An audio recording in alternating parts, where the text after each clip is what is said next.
Irmãos e irmãs, vamos a mais um momento da liturgia da palavra aqui nos meus endereços telemáticos, o blog repórterpaulomaciel.blogspot.com, facebook.com/Paulo Maciel da rádio, canal no YouTube Paulo Roberto Maciel, Instagram Paulo Roberto Maciel 6 /. Eu transmito neste vídeo a liturgia relacionada ao dia 30 de janeiro de 2023, segunda-feira da quarta semana do tempo comum. A cor dos paramentos litúrgicos é verde. No rito da celebração temos o ofício do dia da quarta semana. Antífona da entrada. Salvai-nos, Senhor nosso Deus, reuni vossos filhos dispersos pelo mundo, para que celebremos o vosso santo nome e nos gloriemos em vosso louvor. É o Salmo 105, versículo 47. Oração do dia. Rezemos. Concedei-nos, Senhor nosso Deus, adorar-vos de todo o coração e amar todas as pessoas com verdadeira caridade. Por nosso Senhor Jesus Cristo, vosso Filho, na unidade do Espírito Santo. Primeira leitura, leitura da carta aos Hebreus, capítulo 11, versículos do 32 ao 40. Irmãos, que mais devo dizer? Não teria tempo de falar mais sobre Gedeão, Baraque, Sansão, Jefté, Davi, Samuel e os profetas.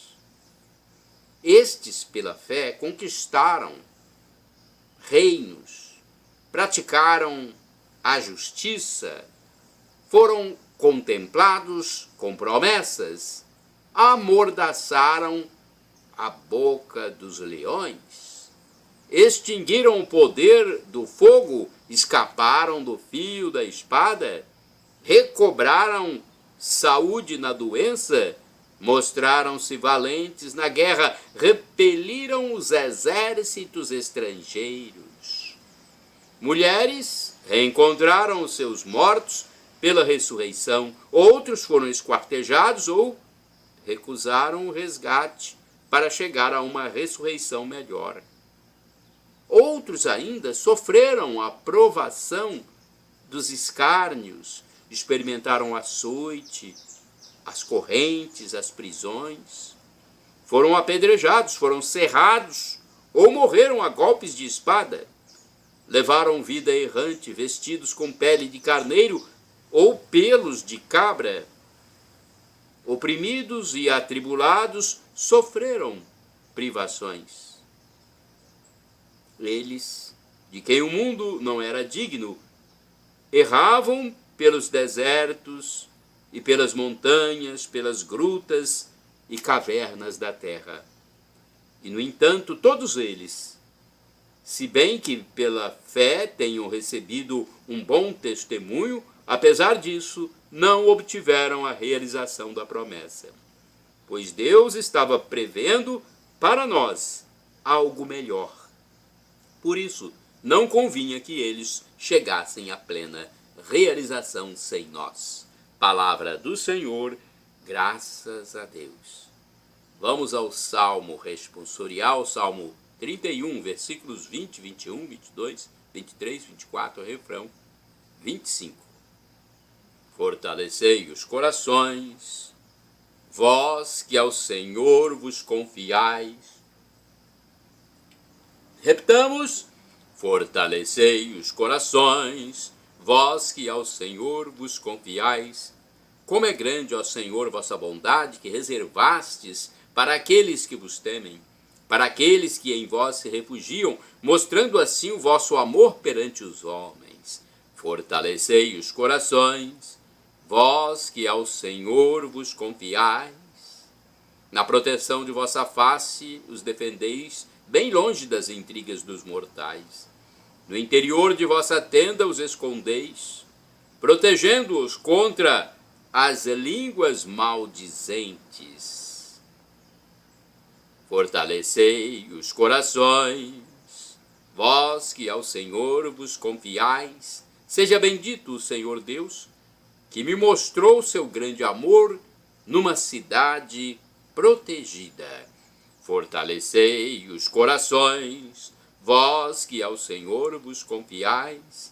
Eu que dizia quando estava perturbado, fui expulso da presença do Senhor.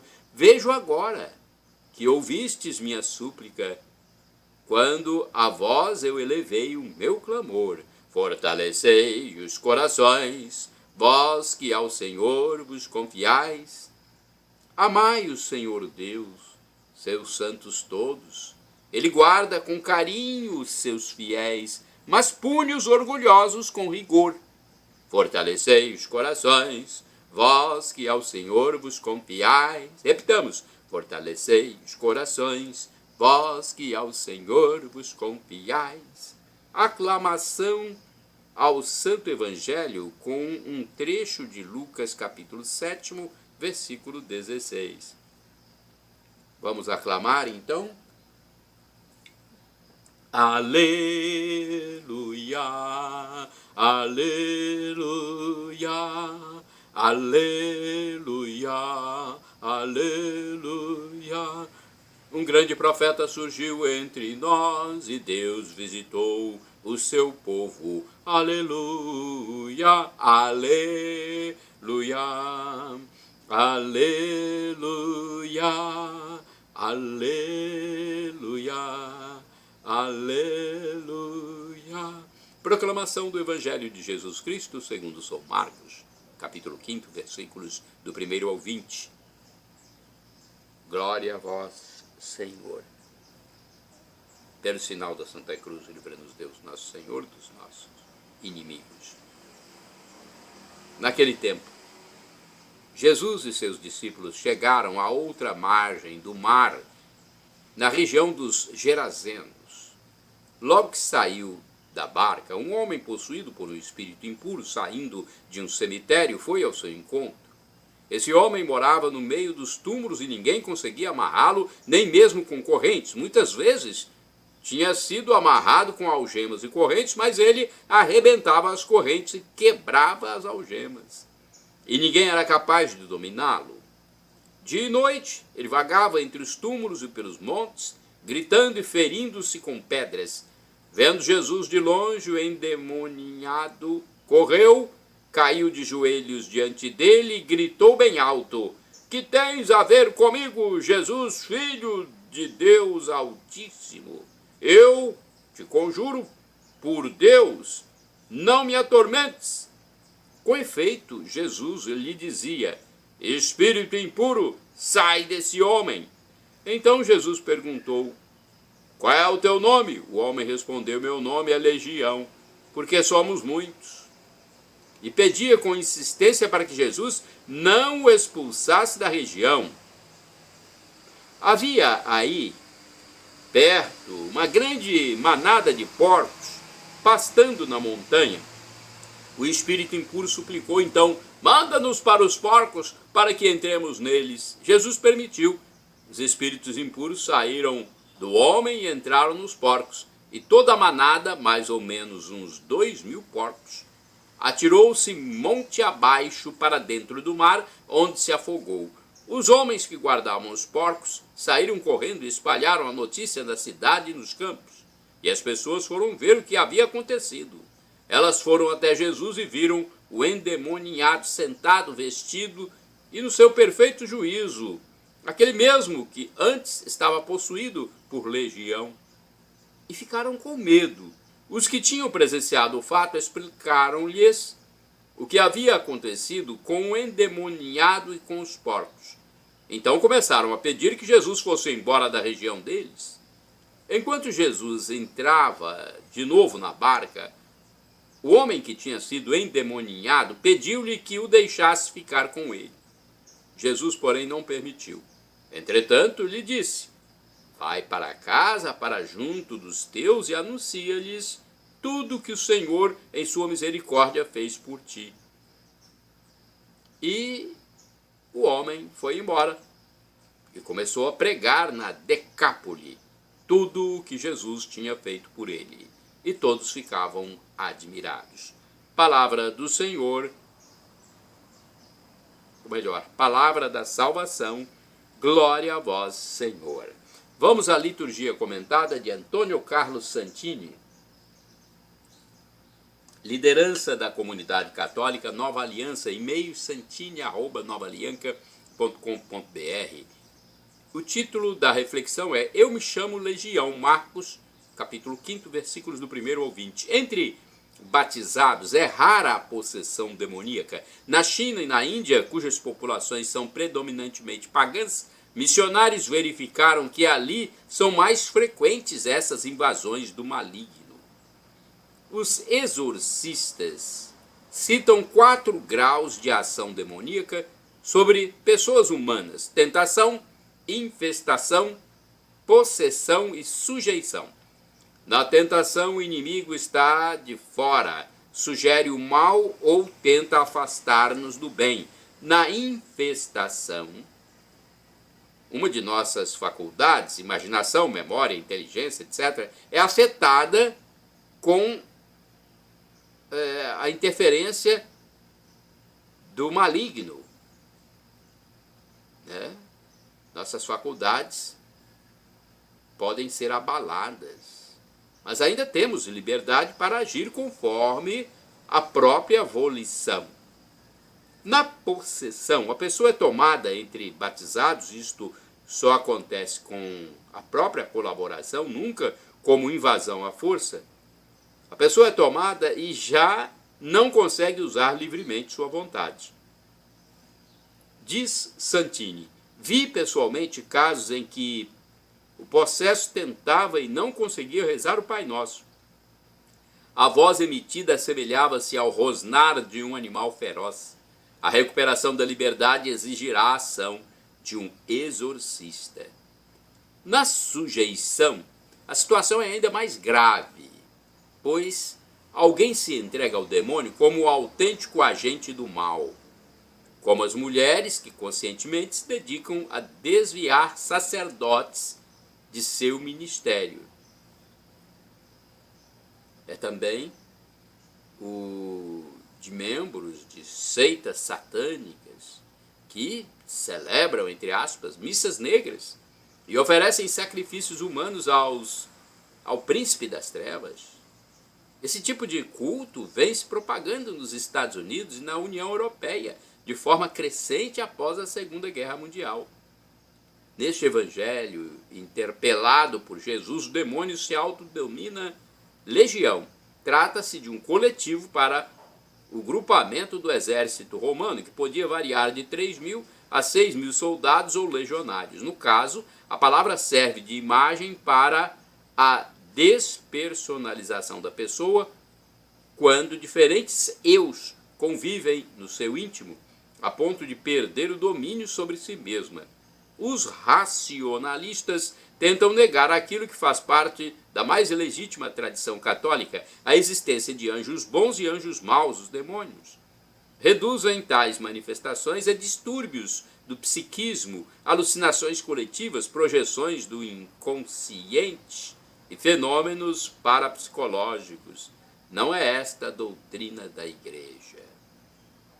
Em alocução em 15 de novembro de 1972, o Papa Paulo VI advertia, dizendo: o mal já não é apenas uma deficiência, mas uma eficiência, um ser vivo, espiritual, pervertido e perversor.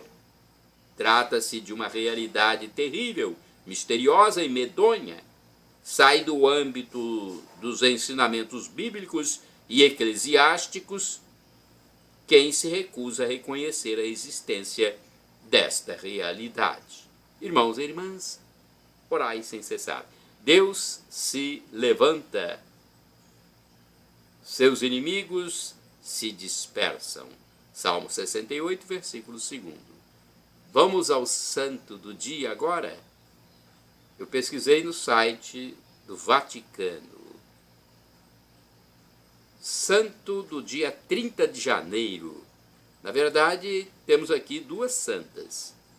Santa Martinha, mártir, Martinha, filha de um nobre romano, converteu-se ao cristianismo e começou a distribuir suas riquezas aos pobres. Presa pelos guardas do imperador Alexandre Severo, foi submetida inutilmente a várias torturas até ser decapitada. Santa Martinha é venerada em Roma graças ao Papa Urbano VIII. Outro santo, Santa Jacinta Mariscote, virgem romana. Jacinta Mariscote, copadroeira de Viterbo, junto com São Brás, era a filha caprichosa de um príncipe. Obrigada a entrar para o convento após uma decepção amorosa, ali conheceu seu verdadeiro esposo, Cristo, e se dedicou aos idosos e enfermos. Santa Martinha e Santa Jacinta Mariscote, rogai por nós. Shalom Adonai, uma expressão hebraica que significa a paz de Deus. É o que eu desejo para todos vocês. El Shaddai. El Shaddai significa Deus onipotente. Vem do hebraico também. O Deus do impossível. O Deus todo-poderoso. Aquele Deus que não permitiu o sacrifício de Isaac, quando Abraão ia levar o filho para o matadouro, para o holocausto. Peça e receberá, se for para o seu bem. E agora eu clamo Maranatá, como dizemos nós católicos, ou Maranata, como dizem nossos irmãos separados, os evangélicos ou protestantes. O resultado é o mesmo, nas duas pronúncias. Significa, vinde Senhor Jesus, vem Senhor Jesus. É do aramaico, dialeto de Jesus. Um dia Jesus voltará. Por isso nós clamamos, vinde Senhor. Será para o juízo final, o fim da história, a parousia. Muitos irão para o céu, e infelizmente muitos irão para a tormenta eterna, também chamada de inferno. Agora, quem for para o inferno vai por conta própria, por não tomar posse da graça de Deus que Ele nos dá nessa passagem peregrina aqui pela terra, onde somos vermes, somos pó, nosso corpo físico vale pouca coisa. O dia que morrermos fisicamente, nossos corpos se transformarão em pó em algum tempo. Por isso temos que deixar de ser arrogantes, autossuficientes, soberbos e reconhecer que precisamos de Deus. Perdão, Senhor, pelos meus pecados passados, presentes, futuros, físicos, espirituais, pecados do pensamento, palavras, atos, omissões. E me dê a vida eterna. Senhor Jesus, eu quero a vida eterna convosco. Jesus, eu